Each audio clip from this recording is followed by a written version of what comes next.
قربان کرنے کے لیے اس عورت کو تیار ہے جو بڑی دعاؤں کے بعد، بڑی منتوں کے بعد اللہ نے عطا کیا تھا۔ باپ قربان کرنے کے لیے تیار، بیٹا قربان ہونے کے لیے تیار۔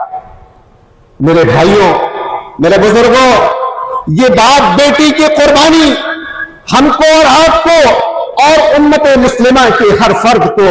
یہ تعلیم دیتی ہے، ہم کو اور آپ کو یہ پیغام دیتی ہے کہ اس قربانی کا ایک عظیم مقصد ہے۔ ہم نے اور آپ نے اگر اپنے ذہن و دماغ میں اس چیز کو بٹھا لیا ہے کہ قربانی کا مقصد صرف یہ ہے کہ اللہ کے راستے میں جانور کو ذبح کر دینا اور اس کے بعد اچھے اچھے پکوان کا اہتمام کر لینا، اپنے اعزاء اقربا رشتہ دار دوست احباب کی دعوتوں کا اہتمام کر لینا، صرف یہی قربانی کا مقصد ہے، تو میرے بھائیوں یہ آپ کی اور ہماری بھول ہے، یہ ہماری اور آپ کی غلط فہمی ہے۔ قربانی کا اصل مقصد یہ ہے کہ جب ہم اپنے جانوروں کو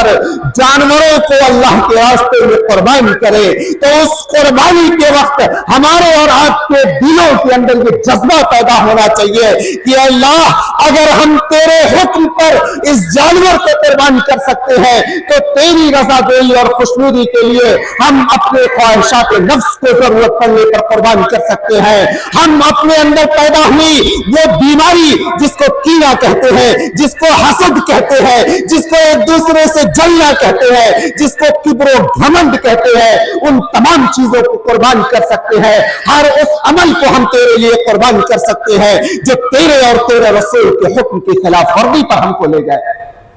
میرے بھائیوں، یہ قربانی کا اصل مقصد ہے، گوشت خوری مقصود نہیں ہے، اور یہی جذبہ تھا،